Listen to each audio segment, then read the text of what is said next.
If someone saw you as a thorn in their sides and wanted to smear your image, they'd fabricate all sorts of lies to do it. A classical male beauty whose fame exploded overnight, had he intentionally pushed Gab into the sea? A clickbaiting lead story like this had already popped up on an online news site. He clicked on the link leading to the article, which contained a detailed description of his past. From debuting in the same idol group as Gab, to his rapid decline in fame after he went solo, and his bad behavior that caused his management to ignore him. As Finn read through some of the comments, he burst into laughter. It was a beautiful morning. Glancing at the headline on the page, Tristan's lips curled up briefly in a cold smile. I'd thought you would be angry after seeing those comments. Then you must have found me incredibly annoying in the past. Finn put the tablet aside and lowered his head to take a sip of milk. What's past is past. You're fine the way you are right now. Anyways, what do you think of the insults you've read online? Tristan casually asked as he looked down again at the newspaper. I find them interesting. Some of these people act like they know me personally. Some describe in detail how I had bullied Gab as if they had witnessed it themselves. And then there are the people who praise me excessively. Ever since he had been living under the same roof as Tristan, they'd eaten breakfast together. Rather than sitting together in awkward silence, Finn had decided that he'd rather make an effort to communicate with his boss a bit. Finn didn't have a good first impression of Tristan, but he wouldn't judge someone just from that. To understand someone, he would have to spend time and talk with them. Summing it up, Tristan's flaws were also the keys to his success. He was decisive, ruthless, and indifferent. Whether he liked or hated someone, he would not bother hiding his feelings. Are the opinions of strangers important to you? Tristan looked at Finn. People misunderstand and insult you. They don't understand the reasons for your actions and even deliberately seek to hurt you. How can you stay as calm as you are now? Finn shook his head and responded, I'm not a saint, so of course I would feel unhappy. What kind of person I am, what I have or have not done will all be revealed with the passing of time. As for these statements that could be true or false, it may fool some people, but they're underestimating the public's intelligence if they think they can fool everyone. It's good that you think this way. I'll have the PR department deal with all the articles on the web and in the newspapers. Finn was fine with that. He didn't mind staying at home for a day, but there were still some things he had to say. I trust that the company will do its best to promote the interests of its employees. I also trust that you are a good president. While I don't mind the public judging me, I do mind being attacked for no good reason. Finn stood up and beamed a charming smile at Tristan. President Liu, can I trust you? In terms of work, you can trust me.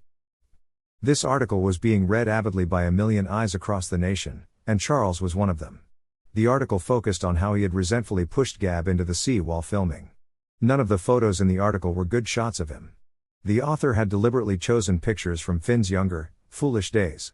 When comparing the current Finn to the one in the pictures, the difference was staggering. With his legs propped up on his desk, Charles enlarged the picture of Finn on his tablet. Between sips of whiskey from his glass, he scrutinized the picture as closely as if he were examining the authenticity of an antique. Afterwards, he immediately broke into quiet laughter. The current Finn is completely different from the past one. They have the exact same face, yet they feel like two completely different persons. Why? Why are they so different? Oh. Maybe his charm rocketed after being together with me.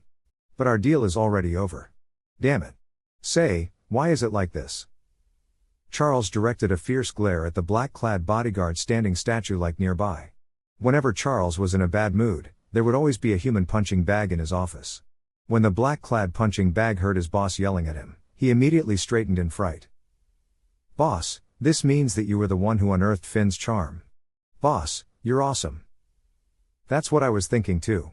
Charles leaned back in his leather chair and tossed the tablet onto his desk. Then tell me this. Why do I keep thinking about him even though I've already had my fill of him? Maybe boss hasn't had enough? The punching bag secretly rubbed his nose. Charles' relaxed expression immediately hardened, his eyes gleaming like lasers. He laughed and said, That's impossible. But right now, boss, aren't you? Charles glared daggers at the bodyguard, freezing him in his tracks. The punching bag immediately shut his mouth, but even though he hadn't finished his words, Charles understood what he was going to say. You're right, I do miss him. It was a realization that was both astonishing and difficult to comprehend. The ones who were better looking than Finn weren't as smart as him. The ones who were smarter than Finn were old enough to be his grandpa. At the moment, He hadn't found anyone who could surpass Finn in both looks and intelligence. He was curious to see how Tristan would deal with all the newspaper and web articles about Finn. As for Finn himself, he was certain that the man wouldn't be hurt so easily by something like this. As for the people who were messing things up in the background, did they want to crush Finn? Having been ordered to stay at home, Finn sat in Tristan's beautiful garden sipping on a cup of afternoon tea. While doing so, he read through some international news on the tablet. Some time had already passed since he had died, and news about him was gradually diminishing. He didn't mind what strangers thought of him, as those people never made an effort to understand him. However, he was very concerned about his friends. His sudden departure had deeply hurt some of them. Reading through their remembrances and words of grief seemed to take Finn back to when he still had heart disease. The ache in his heart was as strong and vivid as before. Michael Gino? Among the many articles, Finn suddenly found that the people who were grieving over his death also included the guy who was so at odds with him before. The world lost a talented artist, and I lost an important friend. Finn sighed as he suddenly had an indescribable feeling in his heart. He didn't know what kind of mentality Gino was in when he had written this, but Finn's impression of him changed after reading that line. Even though they were rivals who couldn't stand each other, most of the time rivals were also the ones who understood each other best. From this point of view, they probably could be considered friends. Gino appeared dejected in the article's photo, and it didn't seem like an act. As an actor, Finn could tell when someone was sincere or just pretending to express their true feelings. Gino was not pretending to be grieving. The sadness that was reflected in his eyes made others hurt for him. Gino. Finn shook his head and closed the page. The press conference for True Star training class took place at 3 p.m. sharp the next day. All three presidents of the participating companies were present along with the class students. Before today, no one knew who would be attending the class or who would be teaching. When they arrived at the venue and saw the participants of the show, the reporters finally understood why this training class had been named True Star.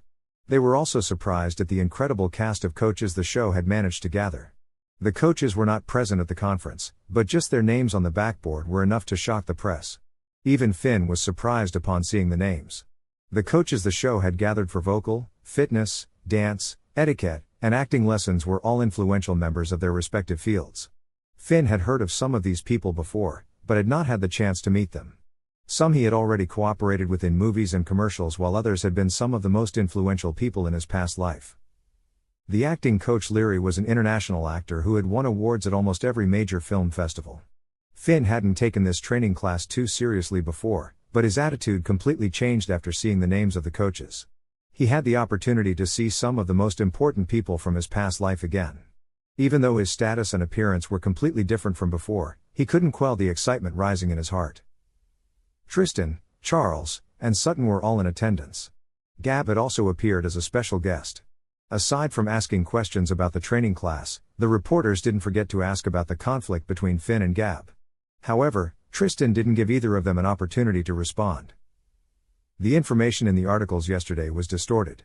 The legal department of Tristan Entertainment will investigate the newspapers and magazines that have started these rumors without verifying their information and will hold them accountable for their actions. I'll also take advantage of everyone's presence here today and declare something. Finn is not only an employee at the Tristan Group, he also played a major part in establishing Tristan Entertainment. The people who know him understand what kind of person he is. Gab and Finn both falling into the ocean was just an accident. Assuming that Finn had deliberately plotted against Gab is ridiculous. Finn himself had to stay in the hospital for a month due to his injuries and was just discharged last month. Tristan smiled at the reporters and enunciated clearly, "As for the truth of the accident, you can direct your questions at Gab." With a flick of his hand, Tristan threw the ball into Gab's court.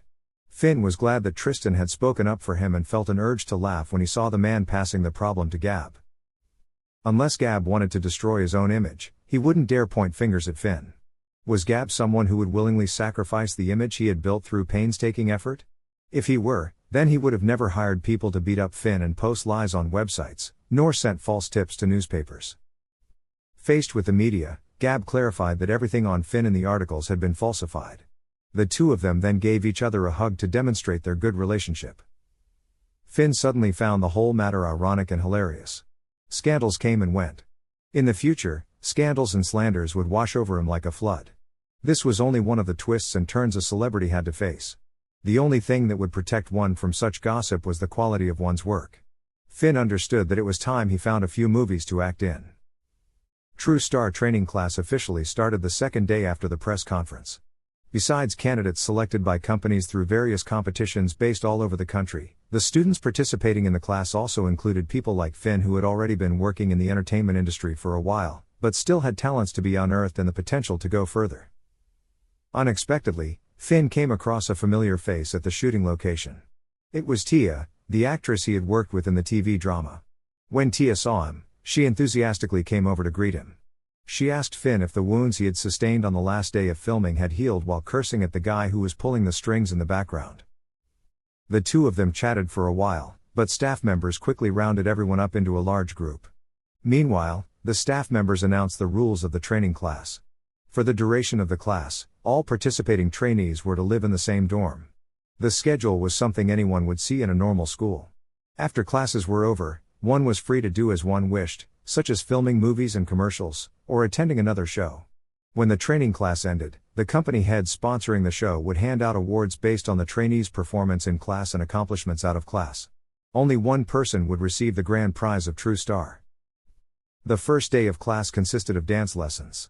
The trainees were gathered inside a large dance studio. A European instructor with dark brown hair stood in front of them. The instructor had a reserved and elegant air to him.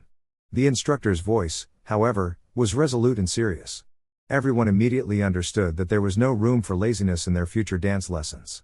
You can call me Pacino. Tango is a dance that is as passionate as fire. The Argentine tango is especially intertwined with romance. Tia, who was standing beside Finn, suddenly exclaimed in distress, "I can't dance. I'm good at everything else, just not dancing. Finn, what should I do?" "Finn, you definitely have to teach me in the future. You have to lead me through the entire dance. I am your dance partner after all," Tia said and laughed. Finn finally understood why Tia appeared so worried earlier. The girl truly couldn't dance. Watching her attempts, Finn couldn't help but feel the urge to laugh. You need to sense your partner's warmth and every breath. Pacino walked towards Finn but continued talking to Tia. Music is like a tiny, winding path in a forest. You need to take your partner, your momentary lover, and walk along that tiny path together. That is tango. Come, how about you try it with me?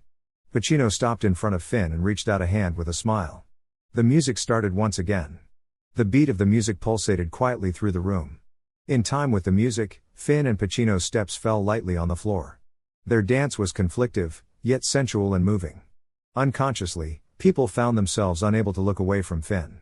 Tender yet unwilling, Finn was like a captive leopard who was about to throw off his iron shackles. Pacino was the beast tamer, pulling Finn closer and closer with each step as if he wanted to bind the latter to his side forever. Pacino released Finn's hand and took a step backwards. He then said directly, "When you're standing still, you appear like a dead log. But when you dance, everyone can see that you're quite charming." In order to light another flame of anticipation for the show, Tristan had decided to publicize the fact that Gab would also be joining the training class. Upon reading this news, Finn wondered if this was the so-called inevitable clash between opposing factions. From the current situation, it seemed like the fire had indeed been lit. The one who had done the lighting, however, was Finn rather than Gab. To the public, it was definitely sensational news that an established actor like Gab was willing to join a training class.